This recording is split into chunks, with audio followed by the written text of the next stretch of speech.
Warm greetings to those of you in the Far East from the province of Saskatchewan, home of the Grey Cup champion Saskatchewan Roughriders. Just saying. I'm really looking forward to being back at MCC to deliver the KT Norris Lectures this May 5 through 7. This year, the theme of the lectures is Church at the Crossroads.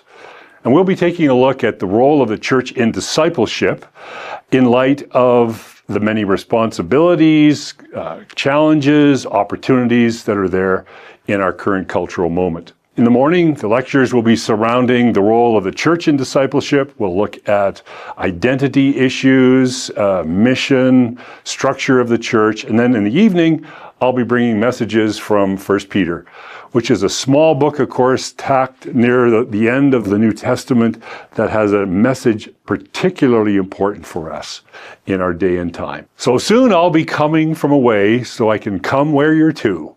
And I'll be looking forward to seeing all of you at the KT Norris Lectures.